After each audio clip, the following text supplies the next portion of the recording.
Di tengah bencana, mereka tetap tersenyum. Di balik kemiskinan, mereka tetap berbagi. Di antara reruntuhan, mereka membangun harapan. Inilah Filipina, negara yang penuh luka, namun juga kekuatan luar biasa. Dari desa-desa ekstrim hingga gunung berapi yang mengancam nyawa, dari anak-anak pemulung yang tetap bercita-cita tinggi, hingga jiwa-jiwa hebat yang tak pernah menyerah. Di tempat yang paling gelap pun, cahaya itu tetap menyala. Inilah kisah nyata, yang tak hanya membuat kita terdiam, tapi juga mengingatkan kita arti sejati dari ketabahan dan harapan. Selamat menyaksikan betapa membingungkan hidup di Filipina.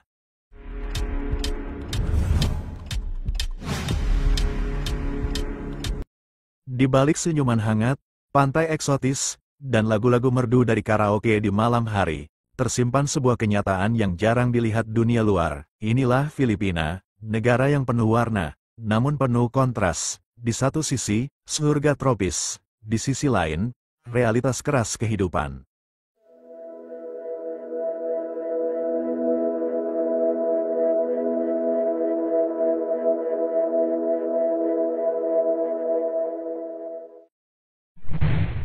Di kota-kota besar seperti Manila dan Cebu, jutaan orang hidup di balik tembok seng dan atap bocor. Mereka tinggal di kawasan kumuh yang berdiri di atas sungai hitam atau rel kereta aktif. Anak-anak bermain di antara sampah, dan air bersih adalah kemewahan yang langka. Namun, mereka tetap tertawa, karena bagi mereka, harapan bukanlah soal tempat tinggal, tapi bagaimana cara bertahan hidup.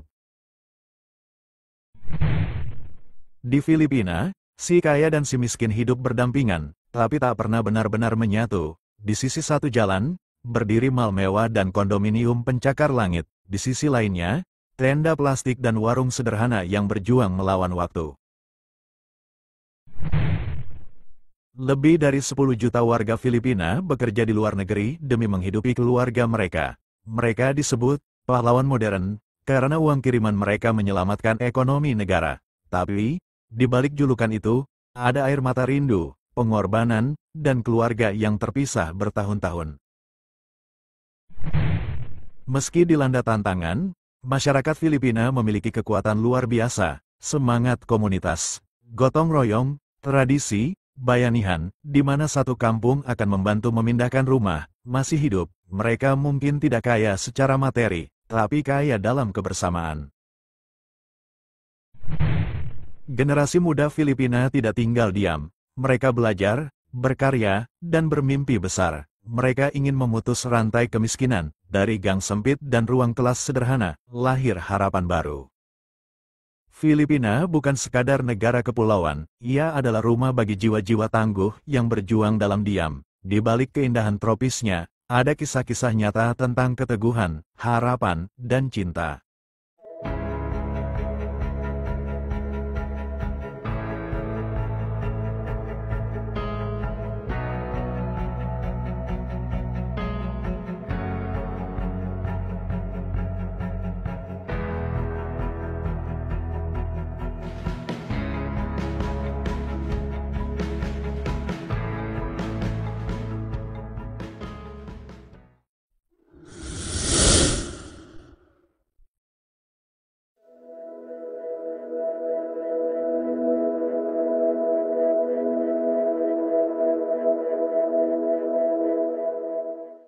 Bayangkan kamu bangun tidur, bukan di kasur, tapi di atas batu nisan, makan siang di samping kuburan, bermain di antara makam. Disinilah rumah bagi mereka yang tak pernah memilikinya. Ini bukan kisah horor, ini kisah nyata dari jantung Filipina. Di balik tembok sunyi pemakaman, ada kehidupan.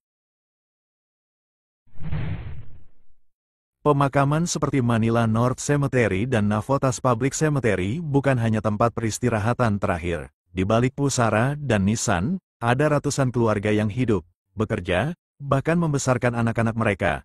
Alasannya tragis tapi nyata, kemiskinan ekstrim, keterbatasan lahan, harga sewa rumah yang tak terjangkau.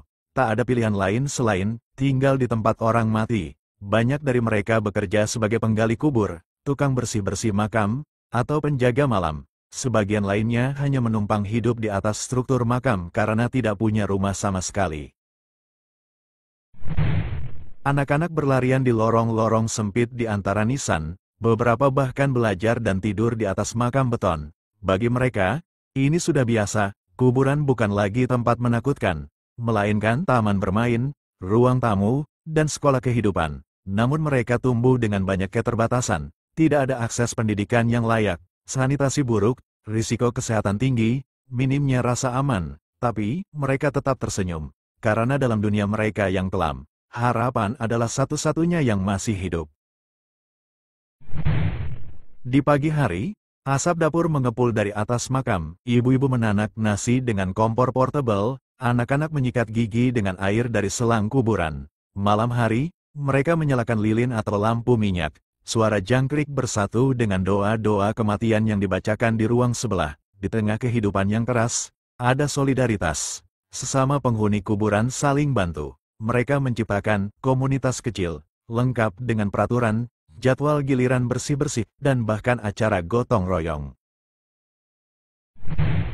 Mereka tinggal di tempat yang dirancang untuk orang mati, karena tempat untuk hidup terlalu mahal untuk mereka. Ironi paling menyayat, beberapa bahkan tidak punya nisan untuk masa depan mereka sendiri. Hidup tanpa rumah, mati tanpa tempat.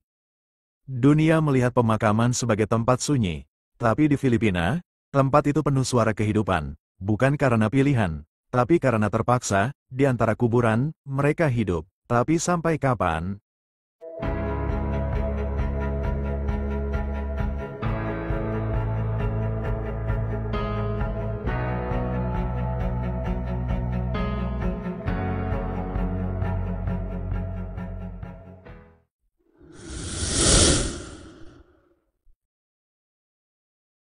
Di balik senyum ramah dan paras yang dikenal lembut, ada luka, tekanan, dan perjuangan yang tak banyak diketahui.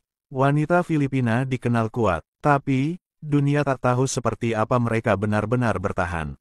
Hari ini, kita akan membuka mata, menyingkap fakta-fakta menyakitkan tentang nasib wanita Filipina yang sering terlupakan. Wanita Filipina sering dianggap salah satu yang paling tangguh di Asia. Mereka bekerja keras, membesarkan anak, dan menopang ekonomi keluarga, baik sebagai ibu rumah tangga, pekerja migran, atau buruh di kota-kota besar. Tapi di balik citra itu, mereka menghadapi kemiskinan struktural, tingginya angka kekerasan dalam rumah tangga, eksploitasi tenaga kerja, tekanan budaya patriarki. Lebih dari 60% buruh migran Filipina adalah perempuan, dan mayoritas bekerja di luar negeri sebagai pembantu rumah tangga atau perawat. Mereka meninggalkan anak dan suami demi mengirim uang dari luar negeri. Banyak wanita Filipina mengalami kekerasan, baik verbal, fisik, maupun pemerciosan. Tapi sebagian besar tidak berani melapor karena takut, malu, atau bergantung secara ekonomi pada pasangannya. Fakta mengejutkan, lebih besar dari setiap 1 dari 4 wanita Filipina pernah mengalami kekerasan dalam rumah tangga. Dan ironisnya, banyak pelakunya adalah suami sendiri. Filipina juga menjadi salah satu sumber terbesar perdagangan apem di Asia Tenggara.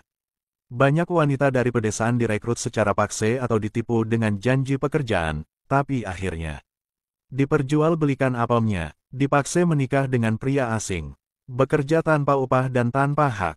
Lebih besar dari mereka kehilangan masa depan, bahkan kehilangan jati diri. Tapi di tengah penderitaan, mereka tidak menyerah. Wanita Filipina terus berjuang, mendirikan usaha kecil, menghidupi anak-anak seorang diri, melawan norma patriarki, menjadi aktivis perubahan di komunitas mereka. Lebih besar dari mereka bukan hanya korban. Mereka adalah pahlawan yang tak disebut nama. Dunia perlu tahu kenyataan ini. Bukan untuk mengasihani mereka, tapi untuk menghormati perjuangan mereka.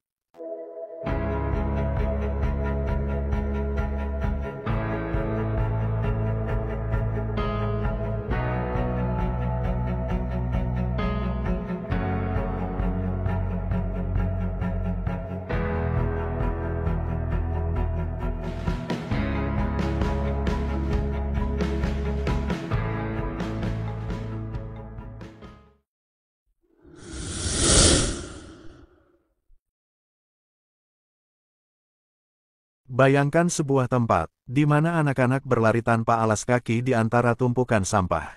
Di mana rumah-rumah berdiri dari seng karatan dan papan bekas. Dan di mana hidup tak pernah menjanjikan masa depan. Selamat datang di Tondo, salah satu tempat paling brutal, paling menyayat hati, di Filipina.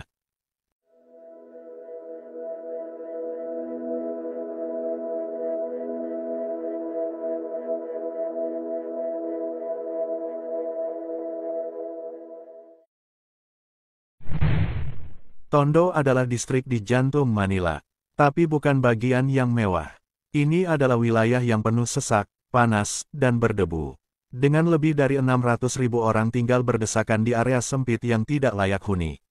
Rata-rata satu rumah diisi 8-10 orang. Beberapa bahkan tinggal di bawah jembatan, lainnya di atas rel kereta api.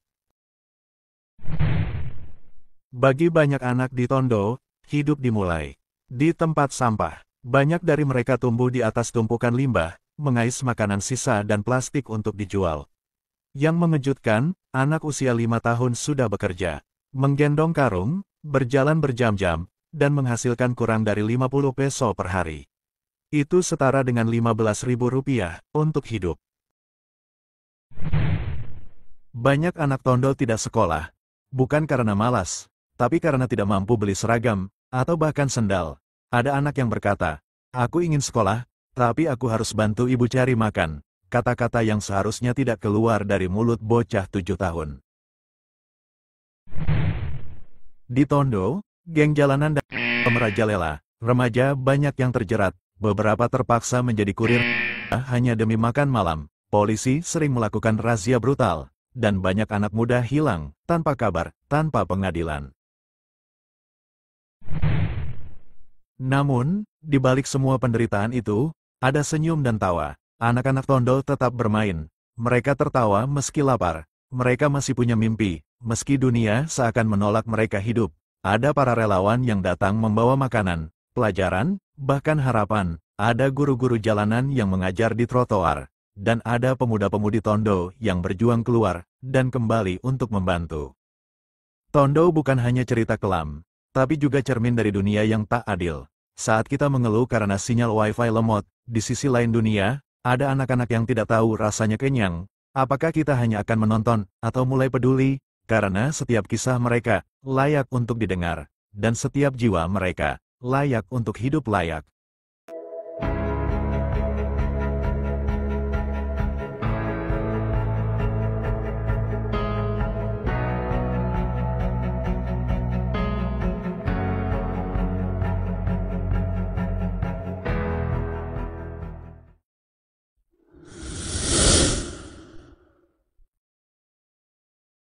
Bayangkan ini, sisa ayam goreng yang sudah dimakan orang, dibuang, terkena debu, lalat, dan belatung, lalu dikumpulkan, dicuci, dan digoreng ulang. Inilah pakpak, makanan dari sampah, yang benar-benar dimakan manusia.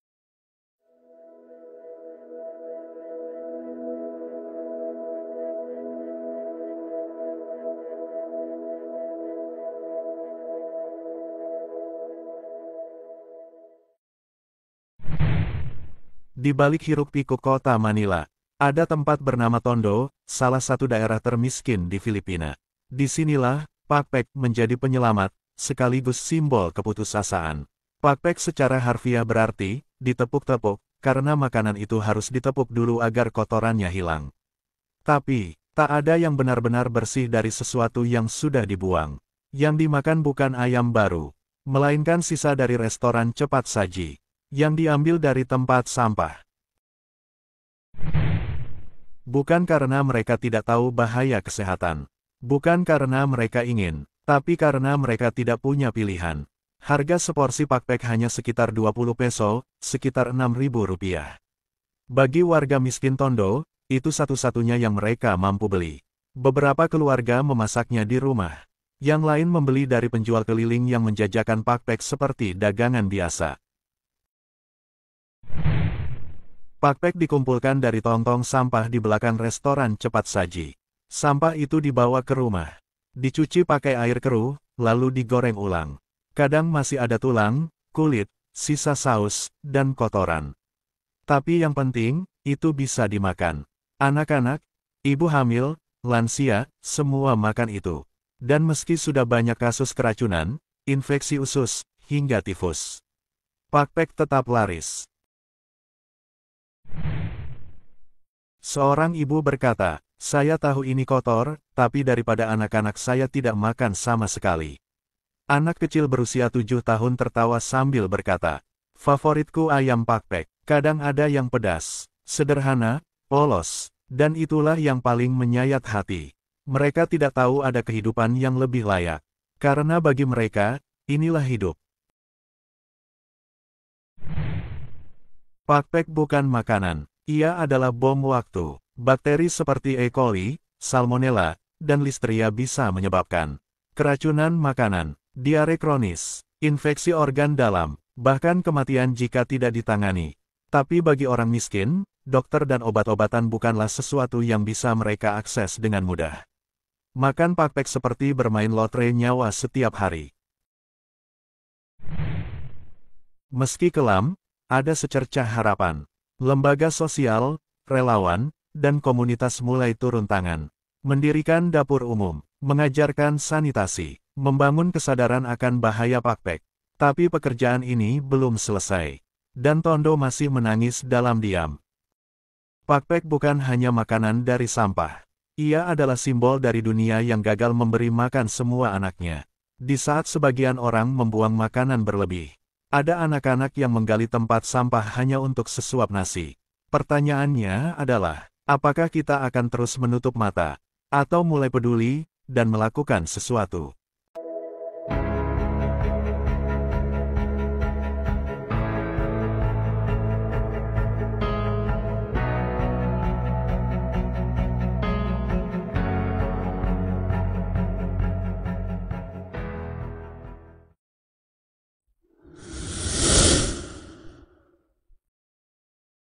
Ia berdiri megah, tinggi menjulang, sempurna bentuknya, seperti piramida surgawi. Tapi siapa sangka, di balik keindahannya, tersembunyi amarah yang bisa meledak kapan saja. Inilah Gunung Mayon, gunung berapi paling cantik, sekaligus paling mematikan di Filipina.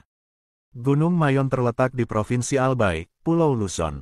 Dengan tinggi 2.462 meter, bentuk kerucutnya dianggap paling sempurna di dunia. Orang datang dari seluruh dunia, hanya untuk melihat keindahannya. Tapi banyak yang lupa, Mayon bukan hanya cantik, tapi juga berbahaya. Gunung ini bukan sekadar aktif, ia ganas. 1814, letusan paling mematikan. Lebih dari 1.200 orang meninggal, kota dan desa terkubur dalam abu dan lahar panas. Hanya reruntuhan gereja Caksawa yang tersisa sebagai saksi bisu. Tahun 2006 sampai tahun 2018, serangkaian letusan besar memaksa ribuan orang mengungsi. Abu menyelimuti langit, lava turun perlahan, membakar apapun di jalurnya. Penduduk hidup dalam ketakutan setiap kali bumi mulai bergemuruh. Gunung Mayon bukan gunung yang tidur. Ia terus bergeliat, memuntahkan abu, asap, dan kadang lava kecil. Setiap saat bisa menjadi awal bencana besar. Zona 7 km di sekeliling kawah adalah zona terlarang. Tapi tetap saja, banyak warga tinggal di dekatnya karena keterbatasan ekonomi. Mereka hidup berdampingan dengan bahaya, setiap hari. Letusan terakhir yang besar menyebabkan lebih dari 60.000 orang dievakuasi.